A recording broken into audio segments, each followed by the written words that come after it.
Welcome back, and it's now time for Social Hour. And today we're speaking about the strong-willed woman versus the compliant man or complacent man, however way you'd like to put it. And today our panel of guests are quite the interesting lot. We'll have a lot, of course, to speak about, beginning with ladies first. Of course, Madam Catherine Wambugu, good to have you here. Thank you. She's a councillor. Yes. And also she has a testimony for us in regards to our topic today. So she'll be able to tell us her story. And also, as usual, Bishop George. Good to have you, sir. Thank you. Yes. Yeah. And of course, let me call him a new guest on the show. He's called Mr. Musembi. He's a councillor. Welcome to our show. Thank you, thank you. Right. Now, I think we can get straight on it before you gentlemen tell us your aspect on the strong-willed women. I know you have a lot to say. Yeah, a lot. In both measures, both good and bad. So, yes. I mean, last week you were alone, Bishop, and you also you had very vital points, I must say, in regards to the kind of SMSs we had on the show. And I would like to tell our viewers to SMSs on 20001. Get us on Twitter at K24TV. We're also on Facebook. Our page is K24TV. And also you can call using the numbers at the bottom of your screens. We're also on WhatsApp. You know, the number will also be showcased or shown at the bottom of your screen. So remember, communicate with us. Tell us exactly what you think. And we'll have Bishop Kamunya's or the Bishop George number also at the bottom of your screen. And they'll all be able to tell you where they can be found at the end of this session in case you have any questions, any comments, anything you'd want to ask. Cool? Right, let's begin with you, Catherine. Yes. I do understand you have a story to tell us in regards to this particular topic, so do so. As you've heard, my name is Catherine Wambugu, and I'm a councillor and a leader of women in the Church of Oasis of Grace. And when we talk about a complacent woman, we talk about also a very strong woman who is able to do exactly what she is required to do. But in most cases, when such a woman is married to a strong-willed man, sometimes in the house you get, you know, you are not coping because sometimes men just want to press down on what they say, no matter how it is coming. So in most cases, you find that even when you are right, you are forced to do or to agree to things that are not quite well. And so most of the times you have to press on also so that your point can also be achieved. And in most cases, men do not want to agree to this. They want to be on top, whether they are wrong or right. But in most cases, what happens is that there are some differences in the household, and a man feels like he is being overshadowed by a woman of such a character. But if most of the times they learn to understand one another, then it becomes a strong home that will have strong grounds. But in most cases, if you happen to be married to a person of lesser grade, then he feels that he is overshadowed by the woman. Right. So what exactly is your story in regards to everything that you've just explained? In your case, what happened? Yeah, my case is exactly as I speak, that I was married to, I am a strong woman, and little did I know, strong-willed woman. Yes. And little did I know that, you know, when you meet men, sometimes they don't tell you exactly their story. So when I met my husband, my ex-husband, he did not tell me exactly how he was, but there are things I came to learn out later. That How was he? Yeah, he was a little bit learned than I was, and then most of his ideas could not meet my ideas. So in most cases where I was strong, he did not want me to be strong. So he kept on oppressing me, and he didn't want me to speak out. And then we had lots of problems in the house, and eventually I remember when the case got out of hand, I remember calling some elders into our home, and they had to authorize that should there be any differences of such kind, because they knew the problem was not according to the marital. What was the major problem? That I was more stronger than he was, that most of his ideas were of lesser value than those that I had. Okay, Yes. right. Now, before we continue, Mr. Musembi, what's Yes. your take on that? Okay, some men are termed to not really quite accept a woman who has her mind, who has everything in order, maybe in regards to their own, self-esteem issues, or if I may say. Yeah. So, according to what she's just explained, Yes. how do men perceive a strong-willed woman? You see, Remy, every man wants to be acknowledged as a man. Whether as a strong-willed man, whether he's a compliant man, he wants to be acknowledged as a man. Whether he has less ideas, whether he has strong ideas, he wants to be a man. So everywhere, every man wants to be a man. And this is where, because a man feels, if she cannot take my decisions, if she cannot take my ideas, if she cannot take my lead, then it's like somehow she tempers my ego with who I am as a man. And I feel less. So I want a woman who humbles to me, a woman who understands me, a woman who is ready to follow me. And at times, yes, it is true that we have compliant men, and also we have strong-willed men. And at times, these strong-willed men, they might have an idea that does not suit the family. An idea, honestly, they wish to put it on the table, but it is not right. And this is where we say, yes, being a strong-willed man is right, but also the strong willingness needs some knowledge and some wisdom for direction. It is the right thing, yes, but you see it is less. So for me to catch up with a woman, I must gain some knowledge and some understanding so that I may give the right direction.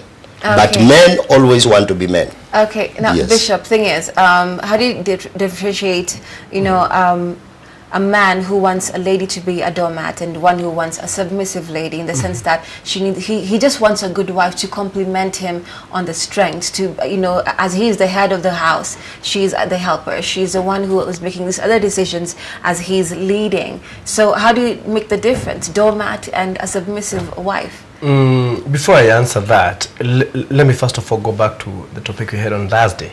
Somebody called me, a guy from Nakuru, after we had the topic, and that guy told me that actually he really felt that he's been mistreating his wife because of his strong-willedness, and he felt that he really need to make it up for her, and he need to sit with her and understand her. And what can we say about that man? We can say that even if he's strong-willed, he reached a place through our topic, he saw his weaknesses. Because many strong men don't see their weaknesses. They always feel they are right. And this is what brings problems in the family. Because when you feel that I need to be obeyed, I need to be heard, I need to be understood, no matter what the woman is feeling, it's not right. Let me tell you something, that women are not there to be seen, and they are there to be understood. And this is what I strongly believe. Don't just use her as just a house warmer. No, she's not there just to warm your house, take care of your kid. As a trophy, like that, just walks in like that. And maybe you tell her, I want to buy you a nice dress. It's like a flower you have in the house. And when she tries to tell you something, you ask her, what are you lacking? That's how some strong men behave. What are you lacking? I provided you a house, I provided you a car, I provided you good children, you have money, your bank account has everything. You don't need to speak to me. Let me now do my life. She's not there to be given everything, and she will never talk to you. And this is how some men create strength in the women, and women reach a time they feel, I don't need anything this guy is giving me, I need to be myself. And this is how some women are created to be strong-willed by the men who thought they are sitting them down. There are some women who are created by men, actually. It's not inborn. They were very compliant, they were very good, they were very submissive, they were doing everything right, they were totally compliant. We talk of compliant, and they were there for their men. But their men mistreated them. Their men pushed them to the wall. Their men they just pushed them so much until they reached a time they said, no, come on, do I have brain? Can I think for myself? Can I talk? Because every time you bring a conversation, he asks, what are you lacking? Every time you try to give him an idea, he says, in our family, women don't talk. It is men who talk. So what do? You man, what do you do when you press your woman to that kind of a corner? She now rises up, and now she discovers herself. And what does she say? I think I can make it without you. Okay, just hold on that, Bishop. That is very, very vital. It's very important. And I'd like to ask you, Catherine, is that the same for you? Is that what happened, that maybe before you're not really that outspoken, very vocal, but because of everything that's happened to you, you said, okay, no, I will make my voice be heard and tell this man that I'm not happy, let's say, in this marriage. Exactly. Exactly. That is exactly what happened. Whereby I had no say. I would not be allowed to do what I wanted to do in spite of the value of the issue. So I felt oppressed, whereby I could not speak at all, where I could not do anything, where I could not use what I had gotten from my, upbringing or even my knowledge. So I felt enough was enough, and I had to do what I had to do. But I think the important question here is, how did it change you? Did you become a bitter woman, or were you able to forgive? Because some women become bitter and strong at the same time, so they go like a hurricane, sweeping everyone out of their way because of the kind of hurt they've never really resolved within themselves. So how was it for you? Did you forgive eventually, or did you become bitter? I must admit, for the first few years, I was bitter. I could not have forgiven, but when I received Jesus Christ as my Savior, I learned to forgive. I have forgiven him, and I have forgotten, and I have moved on, and it has become quite okay for me. Okay, then. So you are a strong-willed woman. After forgiving, can you bring him back? Well, if can you, Catherine?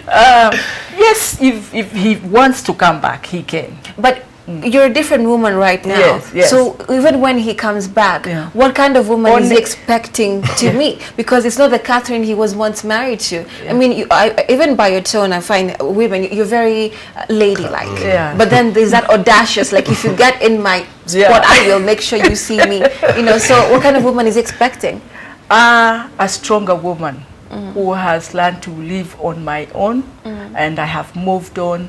I am able to do what we would have done together with him. But you're not able to do it alone? Yes. Okay then. Mr. Musambi, yes. Please dissect everything. What the bishop had said, that some women are made strong-willed by the unfortunate things that happen to them when they're married. And according to what she's also said, it's very vital. So you see, the difference here is that we need to learn every day in life.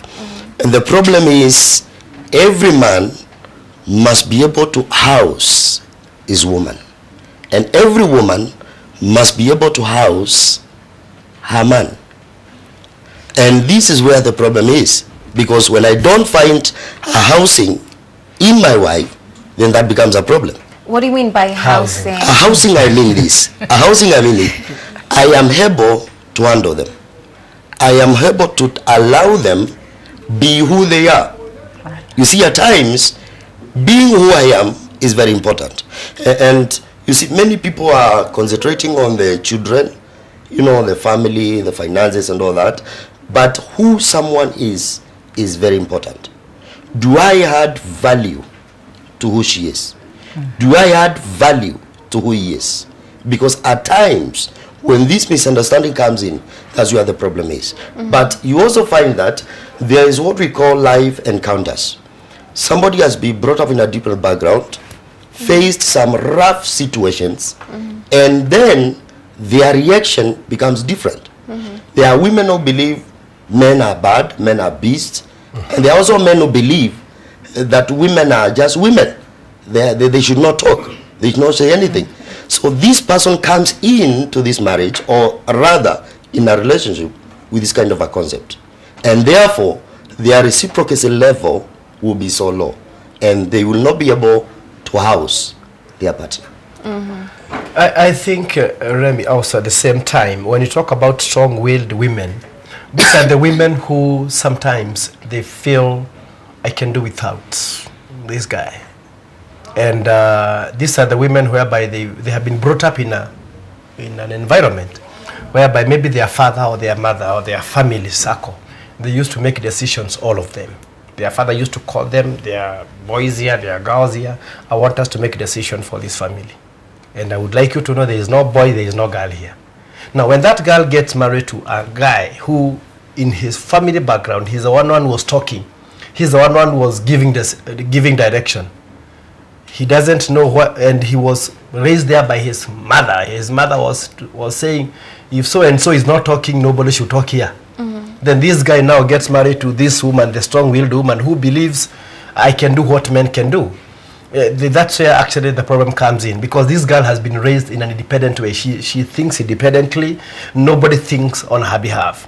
So when she is in the family and she's been brought up thinking independently, this is where now the big problem comes in, because she wants to think the way she's been brought up. And here in the marriage circle, she's being told, no, you have to submit to your husband. This man has been brought up hearing his father talks, and his mother says, do what your father is saying. Hearing his father gives direction, and his mother says, you have to do what your father is saying. Hearing the mother maybe requesting the father to do something, and maybe the mother says, if your father has not talked, wait until it is done. They cannot go and push their father. They have been brought up knowing this is a king. Don't push him. Whatever he says, let it be done. So this guy has been brought up knowing that men should be heard, should be respected, and when they speak, it should be done immediately. Now he marries a woman who does not believe that. He marries a woman who also believes, no, we should negotiate. Everything is MOU. Let us talk. We are equal. I'd like to tell our viewers, you can call us using the numbers at the bottom of your screen. Any question you may have, please do. Let us let our guests know. Rather, they'll be very happy to help you. Remember, we're also on WhatsApp. Our number will be placed. If it is not, because I cannot keep on looking at the screen, or I can.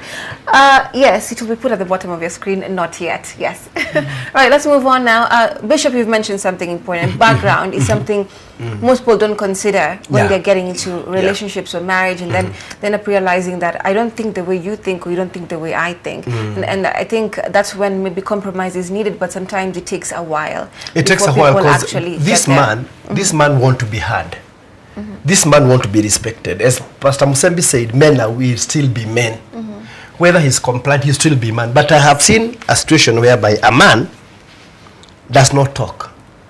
Whenever his wife tells him, let's go, he goes. Can you please come here? He comes. Can you please bring me tea in the kitchen? He goes.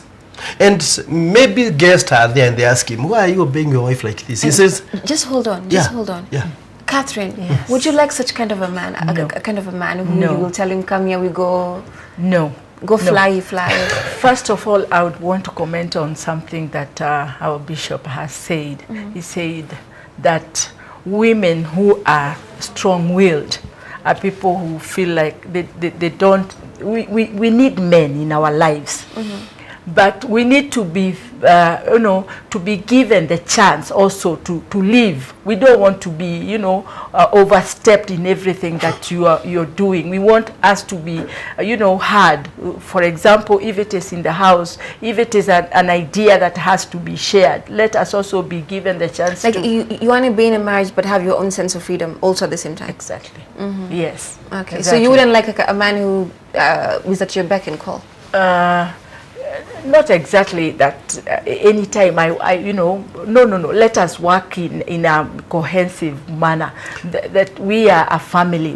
There's no one who's stepping on one another. We are family. I have had a situation. Some people come for counseling, and you hear somebody saying that my man used to be very good, very obedient, and there for me. But one day I came home, and I found him in the bedroom. Oh, just hold on. We have a phone call. Hello, good morning. Hello. Hello. Mimi napenda kusema. Unaitwa nani kwanza? Mimi naitwa Hassan Gaere. Sema Hassan. Habari gani? Mzuri, habari yako? Sasa mimi napenda kuongea juu ya hii mzee na mama hii ambayo wanaongea hapa. Unasikia? Yeah, tunakusikia. Sasa mambo ya mzee na mama kusikizana ni mzuri sana. Hapana mbaya, ni mzuri. Lakini kuna wakati mwingine mzee lazima tujue kwamba mzee ni kichwa ya nyumba. Kama kuna mtu alikuwa hapo anasema ati mama akamwambia twende hivi, wewe unaenda, mama akamwambia kwenda chota maji, is it really mimi sipendelee, kwa sababu mama kazi yake ni ndani ya nyumba na mzee ni kutafuta chakula. Kwa hivyo sangine inaonekana mzee lazima wachue awe kichwa ya nyumba. Unasikia? Hapo ni kweli. Sasa kuna wakati ambayo unaweza ongea na bibi yako na mimi sikatai hiyo, ongea na bibi yako mkae pamoja, lakini hii madesturi ya kupatie nafasi kubwa ya kuambia kwenda, atakuja kuambia upige chakula. Na bibi yako akikutuma duka unaweza enda? Siwezi enda, ya nini? Okay. Ya nini mimi nakimbia? Mimi ni mzee, nimeleta watu pamoja.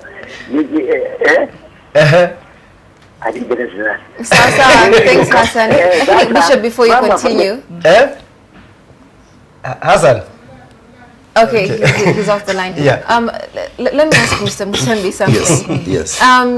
Bishop was saying something about men who start up being very nice to their wives, and then they go out there, they're told, you're not a man if you're not, like scolding her or shouting at her. If you don't come home at like maybe 3 a.m. and show her you're the man. If you do not, like sleep out or something, that influence from guys, the boys, like, you need to be this particular way for you to be a man. Yes. So how do you describe such men? As in, what really defines you? Is it the way you need to show your woman you're the man, or do your ego or the way you know yourself is enough that you don't need to throw around your authority everywhere? I think something has gone wrong. That if I know who I am, you see, I will not struggle in sailing to show who I am. And many people want to stamp authority. You must know it's me and it's me. And this is where the problem is. Because we must know we should never be totally independent. Because you see, we are relating beings. We need to relate with each other. We need this man, we need those women. Now, if I will bring her in the house and not give up her place, because women are concerned about position.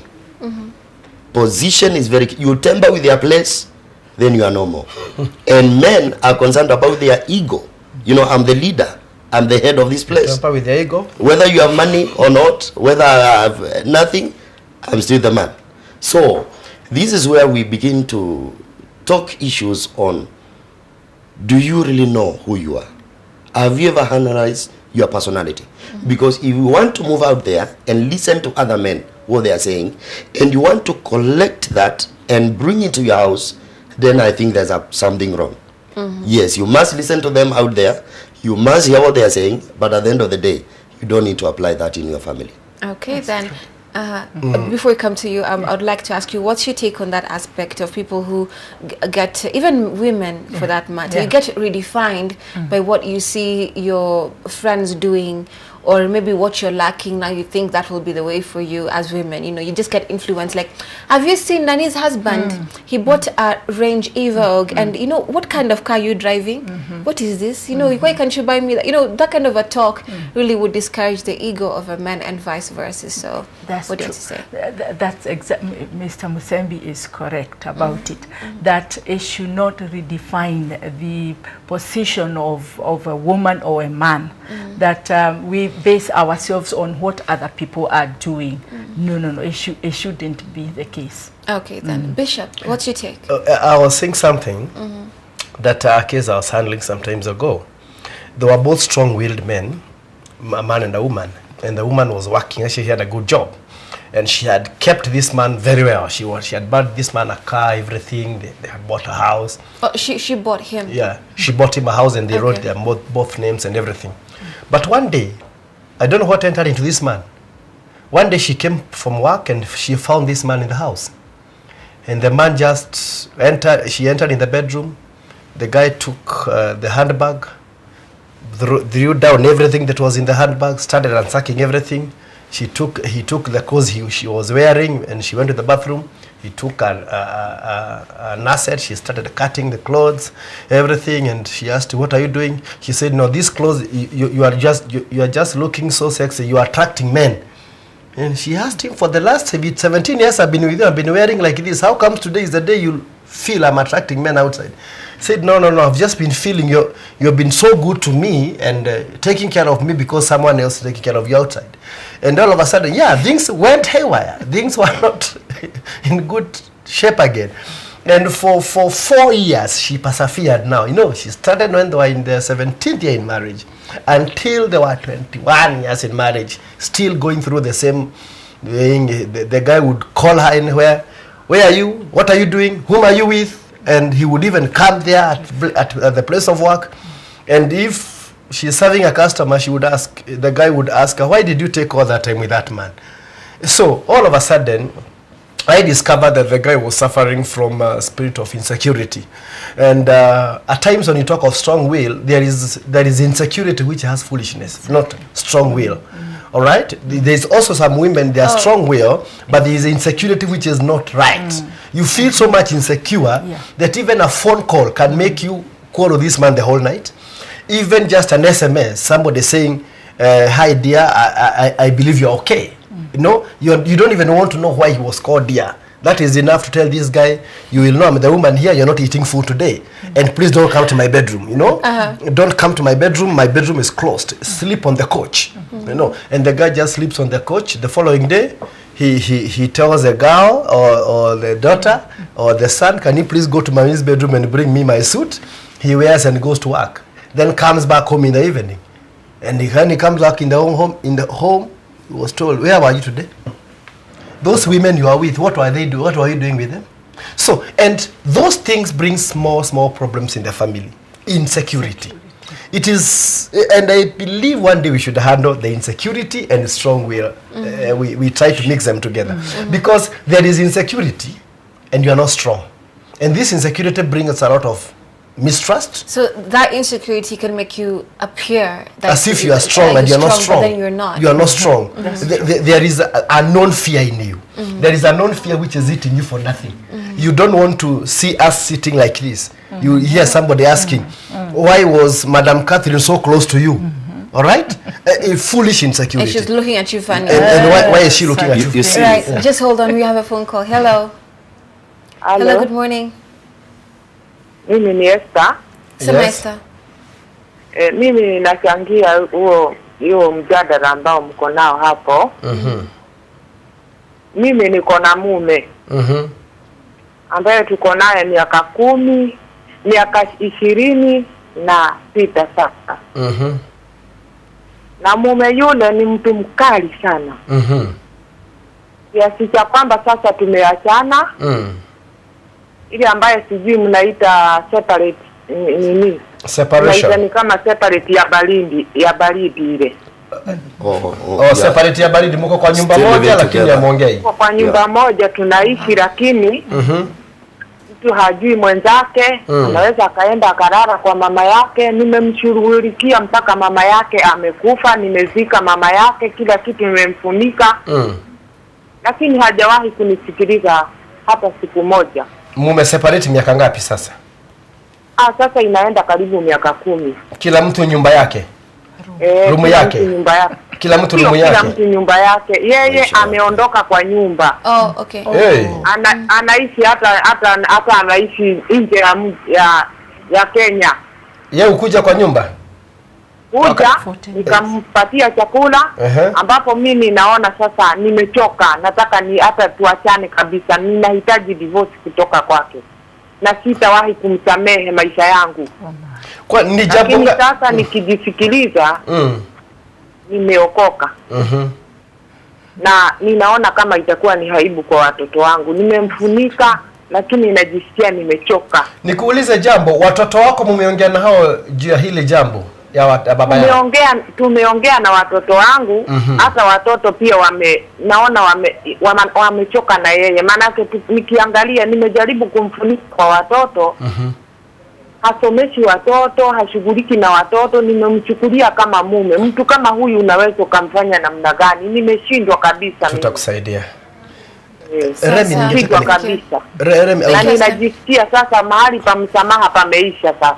Lazima ukasamehe. I think one day we should handle about forgiveness and perseverance.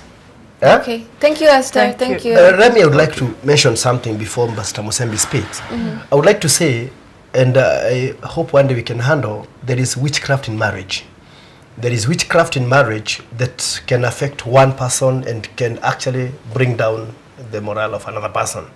And you may What do you mean by witchcraft? Witchcraft is powers of darkness. I do understand that. Powers of darkness is sorcery. Okay, somebody can attack your husband, and there is a spirit of carelessness in him. That he doesn't care about the children, he doesn't care about you, he doesn't care about anything. He comes and go, and you don't know what is going on with him. He also doesn't know himself.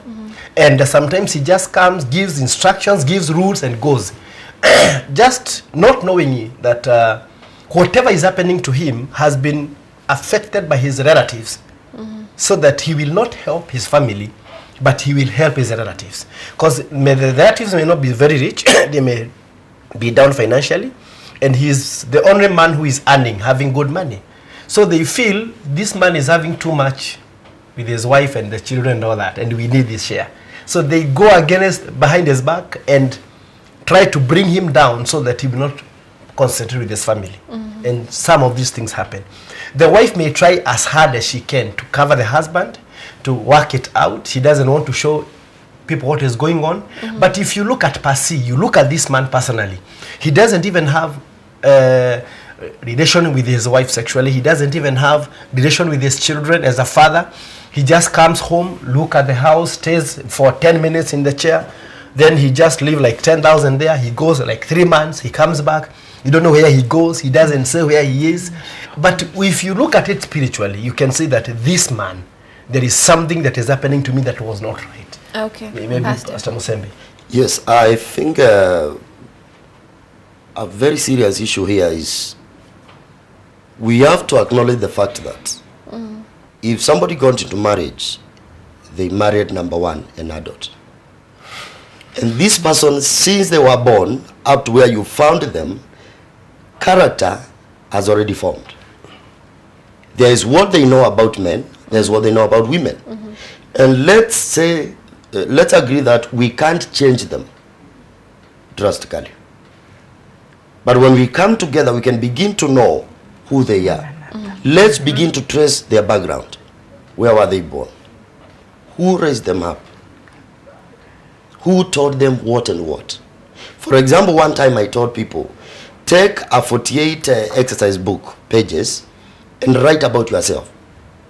From the first page to the last. And people could not write just over two pages. Why? Because they think I'm tall, I'm short, I'm brown, I'm this and that. But we are talking the inner person. You see, this is where we must know. Yes, there is the outer person, the Musembi we see. And there is the Musembi we don't see. Sure. And the person bringing the problem is the person we don't see. And this person, you have gotten into a relationship, they have already formed, they are grown-ups, they have the education, they comes in. Let's come to a place of saying it is good to give them a chance. It is good to know who they are. Because at the end of the day, if a man does not find acceptance and space, as well as a woman, if she does not find acceptance and a space of in a marriage, then this person, number one, dies psychologically. Emotionally, yeah, and psychologically. Emotionally, they die off. They are here, but they are not here. And number two, in that particular setting of the marriage, yes. you mean? Yes. Yes. So this person is here. So these are the men who their goes emotions home are, late. yes, but the emotions are transferred. So this person is just living there for the sake of living. They are in the house, but the heart is not in the house. The emotions are not in the house. And this is where people react differently when it comes to that level. Some decide to come out of the marriage. You know, separate as we have heard. You know, live in the same house but totally separated, divorce and all that. But I think we must check in their key poisons in relationships. And number one is words, bitter words. Every word that comes out of us as we speak out to our relationship that is bitter becomes a poison. Number two, stubbornness. There are people who are stubborn by nature, and that's why we call them sometimes rude, and that's why we categorize them as uncooperative spouses. They can't cooperate, like the case we have just had. They are stubborn. And number three, unforgiveness. Number four, competition. There are people in the same house, but they are still competing about life. It is my life, not our life. And this is where we must come in and look on ways to merge and bond as we move on. Right now, Madam Catherine, okay, before we continue, I have a phone call. Hello? Hello? Nakusikia? Good morning. Morning. Yes, tell us your question or comment with your name. Nasema? Just trying to say, you know, maybe you can find a wife, maybe excuse me, fanya hivi. maybe na mshahara kidogo. Fanya hivi, punguza volume ya TV yako. Okay.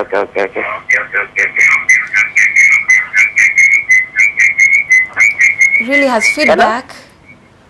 Thank you. You can hear me now? Nasema kwa kwanza salimia urafiki yangu wako hapo, mwambie mimi nakuanga pale na kumatimega, namshukuru sana. Nani huyo mgani? Kwa hiyo tumefanya kuleta. Nani huyo? Hapo mimi nakuanga hapo na kumatimega, rafiki yangu hapo Barclays hapo. Mimi nakuanga hapo na kuonanga mara mingi. Sasa what I just like to say is that Kwa nimeshukuru sana. Unajua unaweza pata maybe mwanamke maybe akona pesa kushinda. So anaanza kuja kwa nyumba maybe lateness, this time maybe amekufanya kuja late, smoking, something like that. So unafanya hapo so how can you control such a woman? Maybe. Okay. He's talking about having less money than his wife, so she comes here, he does whatever she does. The woman is earning more. Yeah, we shall answer you. I think money should not be a factor in a relationship. Money should not control us. It should not control how to treat another person. Because wakati mlipendana mkupendana sababu ya mfuko. I remember one time when I was a teenager. No, when I was not married. A lady came and proposed to me. She told me, George Kamunya, I have a house, I have a car, and I have a good job, so you don't need to struggle. Just come, and even your preaching will just be easy. And you see, what I felt is that she's trying to entice me with her money. And the issue in any relationship is not money. It is not money. It should be love. And you should also not control another person's feelings and emotions because of what you earn. Yeah. You should know that money did not come in when you are relating. What came in is your hearts. But if you decided to stay with each other because of money, then you are wrong. Okay. And when I hear some ladies saying, I need a man to marry, he must be financially stable, he must be this, he must be this. He may be financially stable, but he's a waster. Every money he has is wasted. Yeah, it doesn't go to production. Yeah, so another thing is the issue of Esther. I was feeling that Esther needs, first of all, to forgive this man. Because it doesn't matter whether they are together in the house, whether he has whatever he has ever done to them, for the sake of the children whom she has born with this man. She should know one thing. Men are the ones who carry the inheritance of their families. Men are the ones who carry the inheritance of the children. Men are the ones who carry the blessings of the family.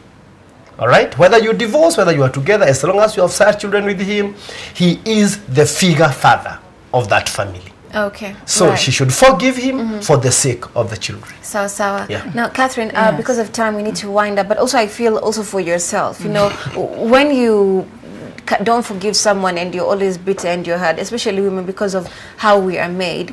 You go around with so much hurt that you can't even be productive for yourself. So I think the first thing, if she wants to take care of the kids, she needs to start forgiving for herself, and then you know, she'll be able to encompass and give that love to her children also. So Catherine, one thing that Mr. Musembi said is the whole aspect of women, or let me say people, are psychologically moving away from their homes because of what happened to them. In short, could you describe to us, did you begin feeling like that you would rather be away, you start moving away emotionally from the house, from the marriage? No. It was my desire to stay married, but issues that were happening kept on pushing me away day by day, until at a certain time when we became violent. That's when I made up my mind. I said enough was enough. Then I had to go. But as our bishop and Mr. Musembi was discussing, I would want us to speak on the issue of men being insecure, because I think apart from the finances, you know, that they say a woman earns more than a man, there is also the issue of men feeling insecure with their wives. For example, you think that anytime your woman starts with a certain person, they may be talking about issues that, you know, go beyond your marriage. So this issue of men being insecure ought to be discussed even into the church level, because I have had people complain, even when we are doing counseling in the churches, oh, bwana yangu ananifikiria, bwana yangu anafanya. So the issue, I think the number one thing in the house breaking or home breakages should be the insecurity of our men. Okay. As we wind up, Mr. Musembi, tell us where you're found and how can people contact you. Also remember there's a reverse. You say there are men who ask the wives all the time where they are, and there are those ones who will not ask, but inside they are dying. You know, it's always on a balance of the two. Every other side has this particular connotation, so I think you need to highlight that also. What's happening if remember to tell us where you're found? Yes. As you wind up, yes. Yes. If you are in a relationship cocoon, we call it a pot, whereby things have not worked, and now you have turned to yourself. You have quitted. You are bitter, you can't forgive, you are angry. You don't need to live in that situation, because your life, number one, must continue. You don't need to live bitter. But I think because of time, I would like to say, for those who need forgiveness, please, you need to forgive no matter what. And after forgiving, you can still move again. You can love again, you can trust again, you can come back again. Life continues. Thank you so much, Mr. Musembi. My contact is 0722 65 5646, and I'm a relationships coach, and I'm also found in OTC House, just second floor. Okay. That's where my office is. Where are you found? We're in OTC building. OTC building also. Yeah. Oasis of Grace Church. Yes. OTC building, second floor. Okay. Yeah. Right. Okay. Then thank you so much. We have to wind up there, but I do appreciate your contribution to this particular conversation from you, Madam Catherine Wambugu, Bishop George, and finally, of course, Mr. Musembi, also relationship coach. Bishop, please give us your number so that we can have it. 0720 55 2907. 0720 55 2907. That's my number. You can also get me on Twitter at Bishop Kamunya, and also Facebook, Janelle George or Bishop Kamunya. You can get me on Facebook and we can chat. Okay then. Well, there you go. If anything you may want to ask this gentleman and lady, please remember to take their address. They're at OTC Building, Oasis of Grace Church. Oasis of Grace Church. Yes. Les, thank you so much for watching Social Hour. Coming up shortly is Samba Chat. Stay tuned. Thank you.